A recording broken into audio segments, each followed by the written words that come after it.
오래전에 그 미국에 붕해를 인도하러 갈 때 제가 청라를 개척하고 계속 못 갔어요. 봄, 가을로 꼭 집회를 갔는데 뉴욕 맨하탄의 그 타임스 스퀘어를 중심으로 브로드웨이라는 어마어마한 연극 극장들이 있는 줄비하게 있는 거리가 있습니다. 우리 부부는 붕해를 다 끝마치고 이 빅톨 위고가 쓴 유명한 장편 소설 레미제라블이라는 연극을 보러 갔습니다. 지금도 결론이 안 났습니다만 우리 집사람이 연극을 보다가 분명히 졸고 잤는데 안 했다고 끝까지 우기는 거예요. 근데 그 내용의 줄거리는 주인공의 이름이 장발장인데요, 이 장발장은 젊은 시절에 배고픔을 이기지 못하고 빵을 한 덩어리 훔칩니다. 그것이 제목이 돼서 5년형을 선고받고 감옥에 갇히게 됩니다. 이 장발장은 이 감옥에서 계속해서 탈옥을 시도합니다. 그 바람에 형기가 계속 늘어나서 이 빵 한 덩어리 훔친 것이 장장 19년이나 감옥 생활을 하게 됩니다. 그러나 이 19년이라는 세월도 그를 변화시키지 못했습니다. 19년 형기를 다 마치고 추록한 그날 밤에 장발장은 어느 성당에 들어갑니다. 그리고는 그곳에 있는 은초대를 하나 훔칩니다. 경찰에게 붙잡혔습니다. 장발장은 경찰의 손에 이끌려서 은초대를 훔친 성당에 끌려오게 됐습니다. 그런데 뜻밖에도 주교가 환한 얼굴로 장발장을 반갑게 맞이해 줬습니다. 또 만났군요. 잘 오셨습니다. 반갑습니다. 그리고는 이렇게 말을 했습니다. 아니, 내가 당신에게 준 은초대는 뭐 하려고 다시 가지고 왔습니까? 내가 준 것이니까 당신 마음대로 처분해도 되는데 왜 그걸 가지고 오셨습니까? 뜻밖의 그 말 한마디가 이 장발장의 일생을 완전히 뒤바꿔 놨습니다. 19년의 긴 감옥 생활도 그를 바꾸지 못했는데 성직자의 깊은 마음에서 우러나오는 이 이해와 용서의 말 한마디가 이 장발장의 일생을 180도로 바꿔놓은 것입니다. 그때부터 이 장발장은 남을 위해 살기로 결심을 합니다. 아주 헌신적이고 모범적인 모습으로 변화됐습니다. 그때 장발장은 어느 작은 시의 시장으로 선출됐습니다. 그런데 이 장발장을 끝까지 집요하게 쫓아다니면서 괴롭히는 한 형사가 있었습니다. 자벨이라고 하는 형사입니다. 이 자벨은 이 장발장이 탈옥범이라고 하는 사실을 만천하에 공개함으로써 이 장발장을 사회적으로 생매장시키려고 했습니다. 그럴 즈음에 이 프랑스 대혁명이 일어났습니다. 세상이 완전히 바뀌어졌습니다. 이 장발장을 존경하고 따랐던 젊은이들이 이 자벨을 잡았습니다. 이런 악질적인 사람은 총살을 해야 된다고 여기저기서 소리쳤습니다. 그러나 장발장은 청년들을 설득했습니다. 그리고 자벨을 풀어줘서 자유의 몸이 되게 해줬습니다. 그때 자벨 형사는 장발장을 향해서 이상하다는 듯이 물었습니다. 당신이야말로 나를 죽이고 싶도록 미워하고 있을 텐데 어떻게 나를 살려줍니까? 그때 이 장발장은 자기 지나간 과거를 회상하면서 이렇게 답변을 합니다. 세상에는 참으로 넓은 것이 많이 있어. 저 광활한 대지를 보십시오. 얼마나 넓습니까? 바다는 저 대지보다 더 넓은 것이요, 저 하늘은 바다보다도 더 넓은 것이요, 그러나 저 푸른 하늘보다도 더 넓은 것이 한 가지가 있다오. 그것이 무엇인지 아시오? 그것은 용서라고 하는 관대한 마음이라고. 장발장은 자기가 과거에 보았던 용서의 정신, 자신의 일생을 바꿔놓은 그 용서의 한마디를 생각하면서 체험에서 우러나오는 진실한 말을 해줬던 것입니다. 바로 그 한마디가 얼어붙었던 자벨 형사의 마음을 눈 녹듯이 완전히 녹였습니다. 자벨은 자기의 지나간 과거의 잘못을 뉘우치게 됐습니다. 여러분, 세상에서 가장 힘든 두 가지 일이 있습니다. 그 첫째는 평안하고 행복한 삶 중에 자신의 죄를 회개하는 것입니다. 편안할 때 회개한다는 거 쉽지 않은 일입니다. 또 한 가지가 있습니다. 미운 사람을 사랑하고 용서하는 일입니다. 조지 헐버트는 다른 사람을 용서하지 않는 것은 자기 자신도 건너야만 하는 다리를 무너뜨리는 것과 같다고 말을 했고요, 요한 크리스토프 아놀드는 잃어버린 기술 용서라는 책에서 하나님은 우리에게 섬뜩한 권한을 주셨다, 그것은 용서하라는 것이다 라고 말했습니다. 많은 사람들이 다 상처를 입고 한이 맺혀 있습니다. 부모에게 받은 상처, 형제에게 받은 아픔이 있습니다. 교회에서 주의를 하다가 어떻게 하다 보니까 서로 상처를 주고 아픔을 주고 갈등 속에 사는 성도들도 많습니다. 그래서 교회를 떠나네 마네 하며 고통스러워합니다. 노사간에 억눌린 분노, 사회적 갈등이 있습니다. 여러분, 예수님이 이 세상에 오셔서 우리의 모든 문제를 해결해 주신 유일한 방법이 십자가에서 우리를 용서하신 것입니다. 우리의 모든 내면의 상처는 죄에서 온 것입니다. 이 죄에서 우리를 해방시키기 위해서 하나님은 끊임없이 속죄의 은총을 베풀어 주시는 것입니다. 그러므로 우리 성도들은 용서의 은혜를 받아야 됩니다. 용서는 자기에게 상처 입힌 사람의 죄나 허물을 덮어주는 것입니다.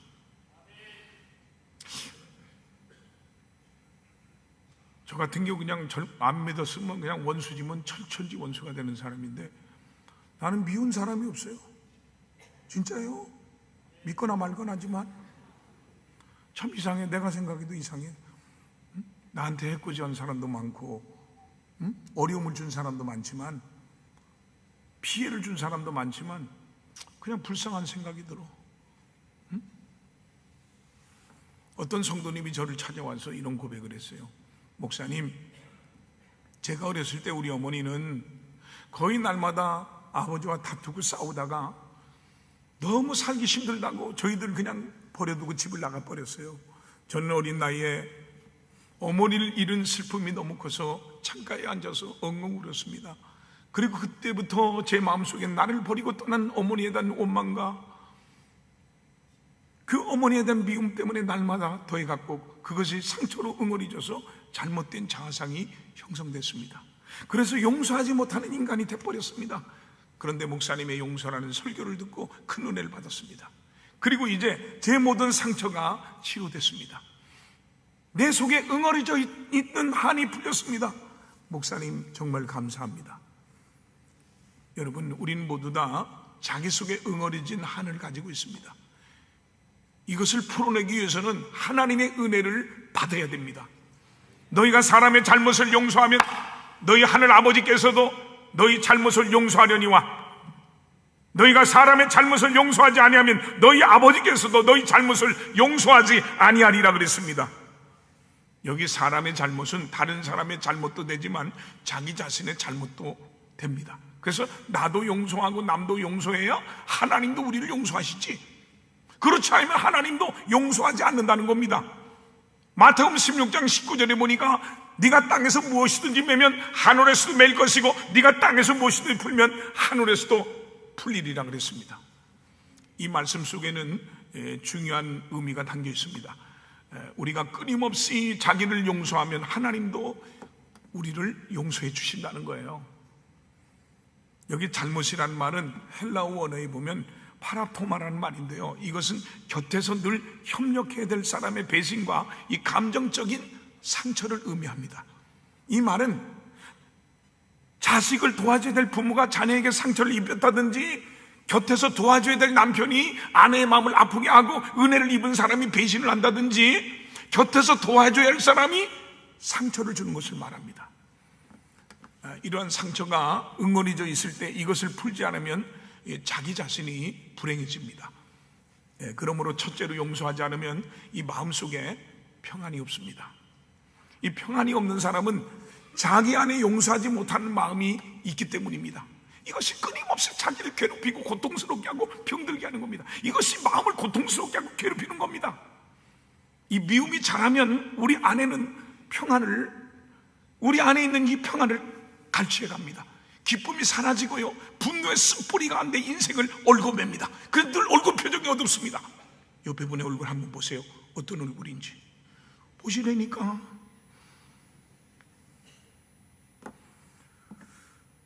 둘째로, 용서하지 않으면 이 마음이 악해집니다. 원망하고 불평하면서 다른 사람도 미워하고 자기도 미워합니다. 상대방이 잘못되길 바라면서 복수하려는 이 악한 마음 때문에 심령이 황폐해지기 시작합니다. 은연중에 남이 망하길 원한다든지, 남이 잘못됐을 때 고소하게 생각한다든지, 저 사람이 죽었으면 좋겠다고 생각하는 사람은 속에 용서하지 않는 마음을 가지고 있는 것입니다. 폐쇄된 마음을 가지고는 이 세상을 긍정적으로 바라볼 수가 없습니다. 셋째, 용서하지 않으면 가장 싫어하는 사람을 닮게 됩니다. 사랑하면 서로 닮습니다. 어제 제가 너무 기분이 좋았어요. 지금 교회학교 수련회가 있고 여름 성경학교가 있는데요. 어제 여름 성경학교는 초등부인가 갔는데요. 사진을 찍는데 아이들이 막 와서 목사님 연예인 같아요. 기쁨이 있는 웃음은 엔돌핀을 팍팍 생기게 하지만 비웃음은 아무 유익이 없습니다. 그래서 너무 기분이 좋았어요. 사랑하면 서로 닮아갑니다. 사랑하면서 사는 부부는 얼굴이 닮습니다. 그런데 미워해도 서로 닮습니다. 이 미운 마음으로 생각하니 나쁘게 닮습니다. 그래서 사랑하는 사람은 예쁘게 닮고 미워하는 사람은 나쁘게 닮습니다. 어느 날 한 자매님이 이런 고백을 했어요. 어린 시절 저는 아들을 사랑하고 딸은 미워하는 가정에서 자랐습니다. 저희 어머니는 제가 딸이라는 이유 하나만으로 늘 저에게 욕을 하고 구박을 했습니다. 그 이유를 알 수가 없었습니다. 그런 어머니가 저는 너무 싫고 미웠습니다. 그때 어머니를 보면서 나는 이 다음 결혼해서 아이를 낳으면 절대로 어머니 같지 않으리라 결심을 했습니다. 그런데 제가 결혼해서 아이를 낳고 보니 저도 제 어머니와 똑같이 아들은 이뻐하고 딸은 미워하고 있었습니다. 그러던 어느 날 미워하면 닮는다는 목사님 설교 말씀을 듣고 제가 제 친정 어머니를 미워했다는 사실을 깨닫게 됐습니다. 어머니가 왜 그렇게 됐는지 한날은 곰곰이 생각해 봤습니다. 그랬더니 시어머니에게 딸만 낳았다고 구박을 당했기 때문에 그 한풀이로 나를 구박했다는 사실을 깨닫게 됐습니다. 그러면서 어머니를 용서하게 됐고 내 마음의 상처도 치유를 받았습니다. 만약 여러분이 은연중에 해서는 안 될 행동을 하고 내가 왜 이럴까라는 생각을 갖는다면 내 속에 용서하지 못한 상처가 있다는 사실을 기억하십시오. 용서해야 됩니다. 용서하지 않으면 우리는 주님을 결코 만날 수 없습니다. 너희가 사람의 잘못을 용서하지 아니하면 나도 너희 잘못을 용서하지 아니하리라 그랬습니다. 오늘 이 말씀은 곧 우리가 다른 사람을 용서하지 않는다면 하나님도 우리를 용서하지 않는다는 말입니다. 오늘 우리가 드리는 예배의 핵심이 뭡니까? 용서와 화목입니다. 마태복음 5장 23절로 24절에 그러므로 예물을 제단에 드리다가 거기서 형제에게 원망 들을 만한 일이 생각나거든 예물을 제단 앞에 두고 먼저 가서 형제와 화목하고 그 위에 와서 예물을 드리라 그랬습니다. 우리 예수님께서 예배를 말씀하시면서 동시에 용서와 화목을 말씀하셨다는 점에 주목해야 됩니다. 예배의 핵심이 뭡니까? 하나님과의 화목입니다. 죄로 인해 하나님과 멀리 있던 우리가 예수 그리스도로 말미암아 화목을 이룬 것입니다. 예수님은 화목의 주인공이십니다. 그래서 예배는 하나님과 화목을 경험하는 것입니다. 예배는 모든 것을 내려놓고 하나님의 은혜를 받는 것입니다. 폴 밀러라는 사람이 참 잘 말했습니다. 사랑은 주는 것에서 시작하지 않는다. 받는 것에서 시작한다. 우리는 우리가 받은 것만 줄 수 있다. 그렇습니다. 예배는 받는 것입니다. 우리가 세상에 살면서 분노하고 화를 내고 다투고 누군가를 미워하고 싸울 수밖에 없는데 그것을 치유하는 방법은 은혜를 받는 것입니다. 많이 받아야 많이 줍니다. 예배는 하나님의 은혜를 받는 시간입니다. 많이 받으시기 바랍니다. 기도도 그렇습니다. 예수님께서 친히 나는 너희에게 이르노니 너희 원수를 사랑하며 너희를 박해하는 자를 위하여 기도하라고 말씀하셨습니다. 장파울 리터란 사람이 말을 했습니다. 우리는 용서받기 위해 기도하고 용서하기에 기도한다. 기도는 은혜를 받는 것입니다. 하나님의 은혜를 받아서 먼저 우리 죄를 용서받는 겁니다. 그렇게 계속 기도하다 보면 하나님의 은혜가 내게 차고 넘쳐서 용서하는 은혜를 받는 것입니다. 우린 용서받기 위해 예배하고 우린 용서하기 위해서 예배를 드리는 겁니다. 사랑받기 위해서 예배하고 사랑하기 위해서 예배를 드리는 겁니다. 예배는 내가 사랑받는 통로면서 또한 남을 사랑하는 통로입니다. 두 번째로 용서는 우리 주님을 만나는 길입니다. 우리가 늘 하는 주기도문 가운데 우리가 우리에게 죄 지은 자를 사해 준 것 같이 우리의 죄를 사하여 주옵소서라는 말이 있습니다. 주께서 우리 죄를 용서해 주신 것처럼 나도 남의 죄를 용서하며 살게 하옵소서, 그런 뜻입니다. 이 종교개혁자 마틴 루터는 이런 말을 했습니다. 다른 사람을 용서하지 않으면 주기도문을 반복하는 것은 용서 못 받는 것을 구하는 것과 같기 때문에 두려운 기도다. 유명한 스폴전 목사님은 더 심각한 말을 했습니다.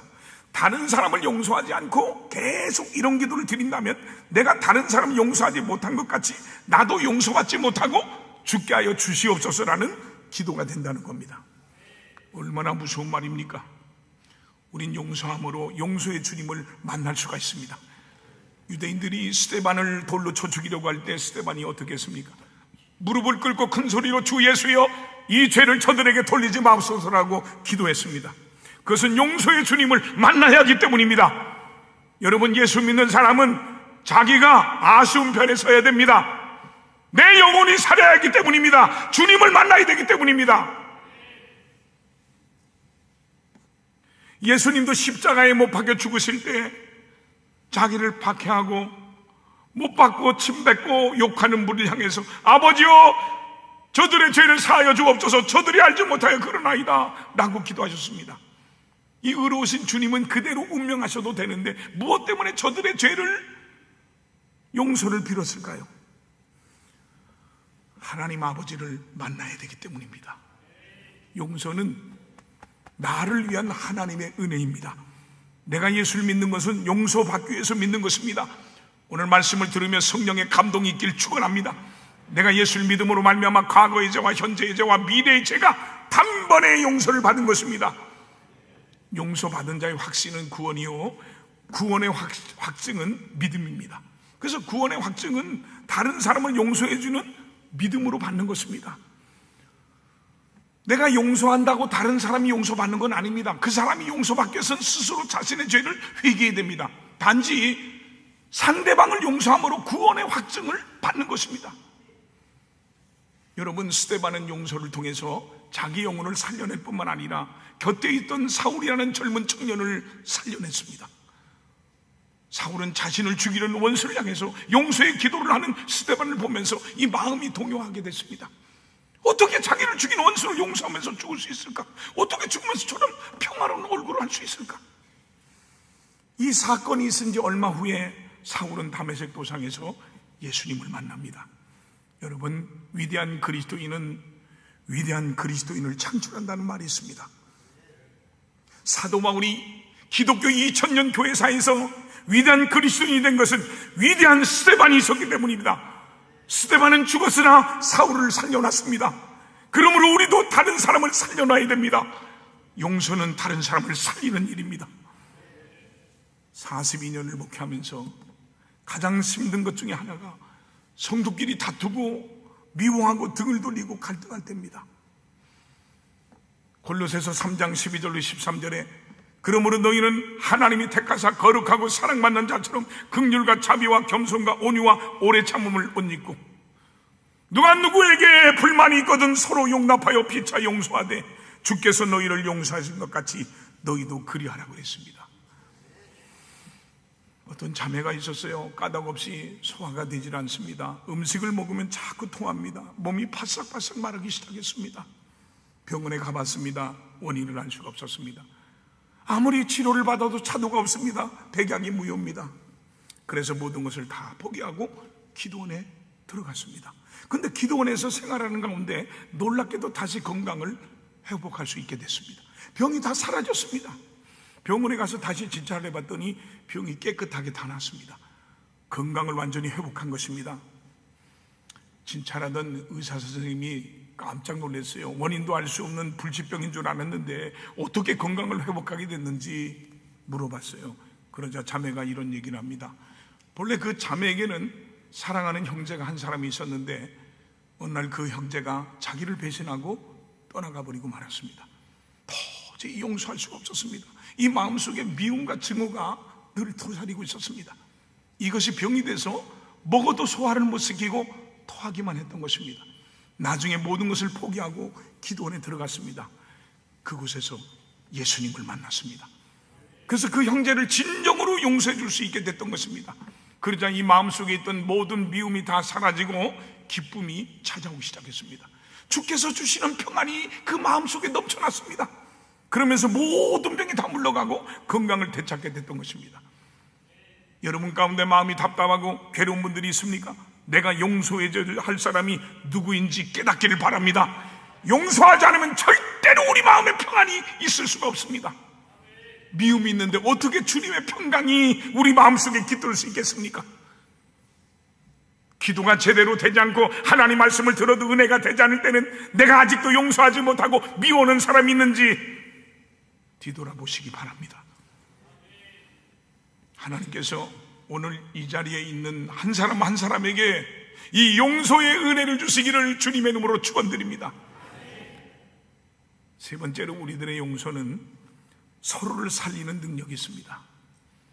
우리가 용서할 때 내 마음속에 사랑이 깃듭니다. 빌립보서 2장 5절에 보니까 너희 안에 이 마음을 품으라 곧 그리스도 예수의 마음이라 그랬습니다. 그리스도의 마음이 무슨 마음입니까? 사랑의 마음입니다. 사랑의 마음은 긍휼히 여기는 마음입니다. 불쌍히 여기는 마음입니다. 긍휼이 용서로 나타날 때 용서를 통해서 그리스도를 닮게 됩니다. 우리가 다른 사람에게 상처를 받으면 이 상처는 우리의 생각과 마음을 부정적으로 올가맵니다. 그러므로 우리는 그 사람을 용서해 줘야 됩니다. 나를 용서해 줘야 됩니다.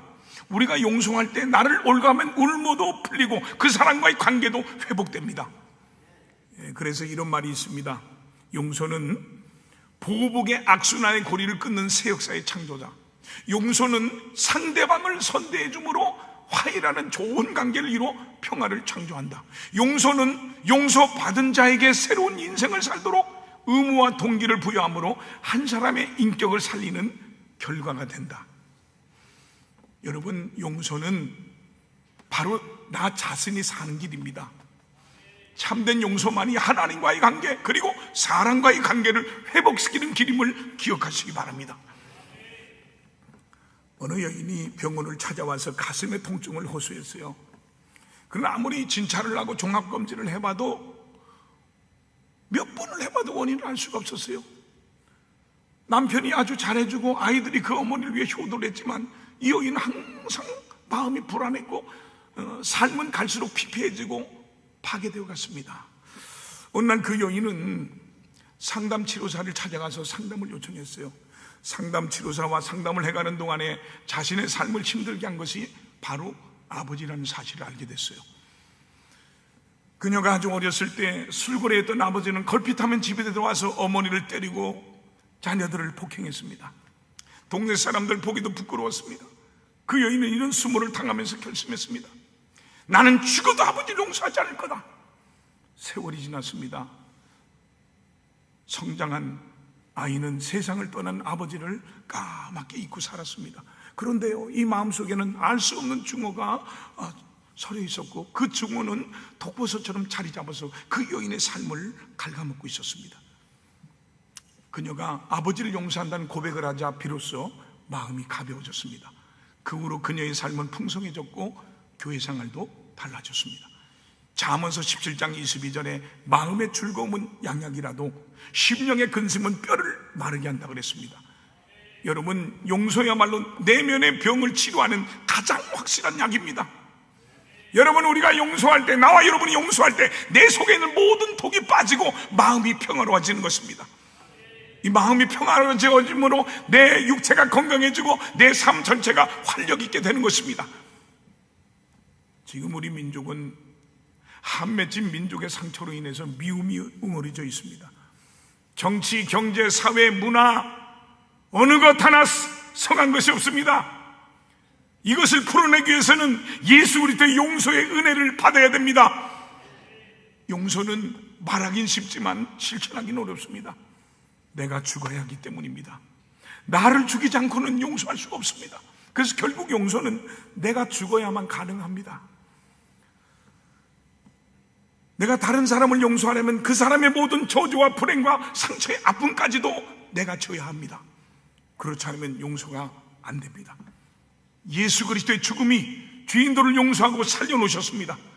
그러므로 내가 그리스도와 함께 죽음으로 내가 새로운 생명으로 살아날 뿐만 아니라 용서받아야 할 사람까지 살려놓을 수 있는 것입니다. 이것이 바로 용서가 가져오는 치유며 용서가 가져오는 자유입니다. 용서하는 자만이 자유가 있습니다. 이 자유의 행진을 천국까지 멈추지 않고 날마다 하시기를 주님의 이름으로 축원드립니다. 네 번째로, 용서는 축복의 기초가 됩니다. 용서하면 용서받고 축복도 받습니다. 용서는 선택이나 권면이 아니라 하나님의 명령입니다. 세상에서 제일 불행한 일은 용서가 없는 것입니다. 용서가 없으면 그 마음을 토양으로 삼아서 암세포가 독버섯처럼 자랍니다. 성격도 빡빡해집니다. 용서가 없는 것은 자기가 돌아갈 고향집 다리를 파괴하는 것과 같습니다. 용서가 없으면 성령 충만이 없고요, 은혜도 없고요, 기도응답도 받기 힘듭니다. 또한 암, 고혈압, 당뇨, 두통, 손발마비, 위장병, 신경통, 설사 등의 수많은 질병이 생기면서 이 몸과 마음이 함께 죽어갑니다. 여러분, 용서만이 살 길입니다. 어느 날 한 사람이 팔이 부러졌는데요, 치료해도 잘 붙질 않았어요. 의사가 머리를 갸우뚱하면서 이상하게 부러진 팔이 잘 붙질 않네요 라고 말하자 환자가 말했어요. 그럴 겁니다. 제가 얼마 전에 이 팔로 아내를 때렸거든요. 남자 여러분, 함부로 손을 움직이지 마시기 바랍니다. 부러진 거 안 붙습니다. 그 후 그가 아내에게 용서를 빌었고 그 아내가 용서한다고 말하자 비로소 팔이 붓기 시작했습니다. 용서와 치유는 깊은 관계가 있습니다.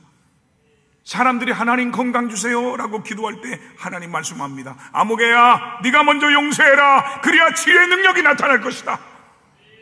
여러분, 용서는 신앙의 백미이고 치료의 원천이고 축복의 원천인 것입니다. 특별히 가까운 사람을 용서하십시오. 가정과 교회는 용서의 훈련장입니다. 서로 생각과 가치관이 다르기에 때로는 갈등도 생기지만 그때 서로 용서함으로 합력해서 선을 이뤄내야 됩니다. 내가 용서하면 상대방도 변화됩니다. 예수님의 용서의 기도를 듣고 한 강도가 변화됐습니다. 스데반의 용서의 기도가 바울을 변화시켰습니다. 용서는 배우자와 자녀도 변화시키고 가정과 교회도 변화시킵니다. 더 나아가서 은혜와 축복도 넘치게 만듭니다. 나를 괴롭히고 힘들게 하고 어렵게 하고 고통스럽게 한 사람을 용서한다는 것은 결코 쉬운 일이 아닙니다. 어느 권사님의 고백이 있어요. 남편이 바람을 피워서 가정을 버리고 떠났어요. 가정 고생하면서 두 자녀를 양육하며 하나님을 잘 믿으며 하나님만 의지했어요. 권사님에겐 고질병처럼 늘 두통이 심하고 소화가 안 됐어요. 병원에 가도 아무 이상이 없다는 거예요. 어느 날 남편이 병들어 실패하고 찾아와서 용서를 구했지만 받아주지 않고 되돌려 보낸 적이 있어요. 남편을 용서하지 못하는 권사님 마음도 무척 괴로웠어요. 어느 날 목사님을 모시고 예배를 드리는데 목사님 말씀이 감동이 됐어요. 용서는 남편을 위해서만 하는 것이 아니라 권사님 자신을 위해서 해야 됩니다. 용서하지 못하는 권사님 마음은 얼마나 상처가 크겠어요. 아픈 상처를 치료하기 위해서라도 용서해야 합니다. 용서는 하나님 말씀에 순종하는 길이기도 합니다. 이 권사님은 눈물을 펑펑 쏟으며 고백했습니다. 내가 남편을 용서하지 못했기 때문에 지금까지 가슴에 아픈 상처를 가지고 살아왔나 봅니다. 이제 나를 위해서라도 그 사람을 용서하겠습니다. 결국 남편을 용서했어요. 그 후 몇십 년간 괴롭혔던 그 두통과 수업을 향해서 깨끗이 치료받았습니다. 아직도 누군가를 용서하지 못해서 가슴에 멍든 채로 살아가고 있습니까? 용서는 상대방을 위해서가 아니라 나 자신을 위해서라도 반드시 해결해야 됩니다. 그러면 어떻게 용서해줘야 합니까? 첫째는 조건이 없습니다. 무조건 용서해야 됩니다. 하나님께서 우리의 죄를 용서해 주실 때는 조건 없이 무조건 용서해 주셨습니다. 마찬가지로 우리가 형제의 잘못을 용서해 줄 때도 조건 없이 용서해 줘야 됩니다. 저 사람이 내게 와서 먼저 고개를 숙이면 용서하겠다는 것은 참된 용서가 아닙니다. 진정한 용서가 될 수 없습니다. 무조건 다 용서해 줘야 됩니다. 한 번은 베드로가 예수님께 이런 질문을 했어요. 예수님, 형제가 내게 잘못을 범하면 내가 몇 번 정도 용서해 주면 되겠습니까? 7번 정도 용서해 주면 되겠습니까? 그 당시 랍비들은 3번까지는 용서해 주라고 그랬어요. 4번 이상 잘못 저지르면 그건 인간도 아니니까 용서해 줄 필요가 없다고 했습니다. 7번 같으면 3번의 2배가 넘습니다. 그는 예수님의 뒤를 따라다니는 제자로서 이 정도면 충분하다고 생각했을지도 모릅니다. 그러나 예수님은 뭐라고 말씀하셨습니까? 7번이 아니라 70번씩 7번이라도 용서해 주라고 말씀하셨습니다. 이 말씀은 형제가 아무리 큰 죄를 범했다 할지라도, 잘못했다 할지라도 그때마다 다 용서해 주라는 말씀입니다. 하나님께서 우리의 모든 죄를 용서해 주시고 우리가 죄를 지을 때마다 조건 없이 시간 없이 용서해 주신 것처럼 우리도 똑같은 마음으로 형제를 용서해 줘야 됩니다. 그게 그리스도인입니다. 두 번째로는 중심에서 우러나오는 용서를 해야 됩니다. 마태복음 18장 35절에 예수님은 너희가 각각 마음으로부터 형제를 용서하지 않으면 나의 하늘 아버지께서도 너희에게 이와 같이 하시리라 그랬습니다. 말로는 다, 입으로는 다 용서했다고 겉으로는 악수로 하는 척하면서 속에는 꽁한 것을 그대로 담고 있으면 그것은 참된 용서가 아닙니다. 용서하고 나면 과거에 그 사람이 나에게 아무리 큰 상처를 줬다 할지라도 깨끗하게 잊어버려야 됩니다. 2번 다시 기억조차 하지 말아야 합니다. 의사는 밥을 50번 씹어 먹으라고 권면합니다. 그런데요, 그 전에 너무 맛있어 다 넘어갑니다. 심리학자들은 화가 나면 100을 세라고 합니다. 100을 세다 보면 화가 다 줄어지고 맙니다. 그러나 예수님의 용서는 끝까지 용서하라는 것입니다. 시골 마을에 과수원을 경영하는 장로님이 있었어요. 어느 날 밤 그 동네 사는 아이 하나가 과수원 울타리를 타고 넘어 들어왔어요. 사과나무에 올라가서 막 사과를 따다가 장로님에게 들켰어요. 그런 때요, 고약한 사람 만나면 사과 하나 훔쳐 먹은 것이 문제가 아니라 큰 범죄가 됩니다. 장로님도 처음에는 혼을 내주려고 했어요. 그러다가 이 그리스도의 사랑의 정신을 생각하면서 용서해 주기로 했습니다. 그래서 가까이 다가가서 이렇게 말했어요. 얘야, 조심해서 내려오너라. 밤에 발을 헛디뎌서 떨어지면 다친다. 그리고 손을 내밀어서 붙잡아 줬습니다. 그리고 그 아이를 데리고 창고에 가서 이미 따놓은 사과 중에 가장 좋은 걸로 골라서 한 자루 담아서 보내줬어요. 그리고 그 다음 해부터는 사과를 딸 때 아예 좋은 사과를 한 상자 마련해서 그 아이 집으로 보냈습니다. 영문도 모르고 그 부모들은 감사한 마음으로 받았습니다. 1년이 지나고 2년이 지나고 3년이 지났습니다. 소년의 온 식구가 감사한 마음을 표시하기 위해서 장로님이 다니는 교회를 찾아왔어요. 소년은 비로소 3년 전에 있었던 일을 부모님에게 얘기를 했어요. 자기 아들을 벌하지 않고 용서해 줬을 뿐만 아니라 큰 사랑을 베풀어준 장로님의 사랑에 감격을 했습니다. 그때부터 온 가족이 예수를 믿고 열심히 교회 출석하고 예수를 잘 믿게 됐다고 합니다. 여러분, 우리 마음에 상처를 주고 아픔을 주고 우리에게 손해를 주는 사람이 있으면 오히려 그 사람을 위해서 더욱더 선을 베풀어주는 우리가 되어야 됩니다. 그럴 때 그 사람을 감화시킬 수가 있는 것입니다. 원수를 갚는 가장 좋은 방법은 그 사람을 사랑해 주는 것이라고 했습니다. 적을 무찌르는 최선의 방식은 적을 내 편으로, 내 친구로 만드는 것이라고 했습니다. 생각하면 생각할수록 귀한 은혜를 주는 말씀입니다. 에베소 4장 32절에 보니까 서로 불쌍히 여기며 서로 용서하기를 하나님이 그리스도 안에서 너희를 용서하신과 같이 하라고 했습니다. 베드로전서 3장 9절에 보니까 악을 악으로 욕을 욕으로 갚지 말고 도리어 복을 빌라 이를 위하여 너희가 부르심을 받았으니 이는 복을 이어받게 하려 하심이라 그랬습니다. 골로새서 3장 14절에 보니까 이 모든 것에 사랑을 더하라 이는 온전하게 하는 매는 띠라고 그랬습니다. 어느 날 한 지혜로운 선생님이 학생들에게 투명한 비닐봉지와 감자를 가져오라고 숙제를 냈어요. 선생님은 학생들에게 이렇게 말했습니다. 여러분, 지금부터 누군가 미운 사람이 생기거나 용서할 수 없는 사람이 떠오를 때마다 삶은 감자에 그 사람의 이름을 적어서 비닐봉지에 넣으세요. 그리고 일주일 동안 어딜 가든지 그 비닐봉지를 꼭 들고 다녀야 합니다. 학생들은 선생님 말씀대로 미운 사람의 이름을 감자에 적어 봉지에 넣고 상처가 많은 학생들의 봉지는 금세 무거워졌습니다.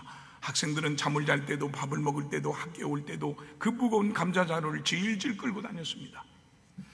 며칠이 지나자 심각한 문제가 생기기 시작했습니다. 이 감자가 썩으면서 지독한 냄새가 나기 시작한 겁니다. 무거운 데다가 악취까지 나는 이 감자 자루 때문에 학생들은 몹시 지치고 괴로워했습니다. 일주일 뒤 선생님이 물었습니다. 여러분, 미운 사람의 이름이 적힌 감자 자루를 일주일 동안 들고 다녀보니 어땠나요? 학생들은 앞을 다퉈서 불평하기 시작했어요. 무거워서 너무 힘들었고 냄새가 나서 견딜 수가 없었어요 라고 말합니다. 그때 선생님이 미소를 지면서 말씀하셨어요. 그것이 바로 여러분이 누군가를 용서하지 않고 미움을 품고 살아갈 때 여러분 마음속에서 일어나는 일입니다. 미움이라는 감자는 상대방을 괴롭히는 것이 아니라 그것을 짊어지고 다니는 여러분 자신의 마음을 썩게 하고 병들게 만듭니다. 미움의 무게에서 벗어나는 유일한 방법은 그 자루를 내려놓는 것, 즉 용서뿐입니다. 사랑하는 성도 여러분, 우리가 진정으로 용서하면 나의 마음에 평화와 자유가 찾아옵니다. 억압에서 해방됩니다. 모든 관계가 회복됩니다. 사랑과의 관계, 하나님과의 관계가 회복됩니다. 마음과 영혼과 정신과 육체까지 하나님의 치유를 경험하게 됩니다. 지금 이 시간 용서하지 못한 누군가가 떠오르십니까? 이렇게 기도하십시오. 주님, 나는 도저히 용서할 수 없습니다. 사랑할 수 없습니다. 주님, 용서할 수 있는 마음을 내게 주시옵소서. 주님이 사랑할 수 있는 마음으로 바꿔주십시오. 주님을 바라보고 무릎을 꿇고 주님의 도움을 구하시는 우리 모든 복된 성도가 되기를 주님의 이름으로 축원합니다.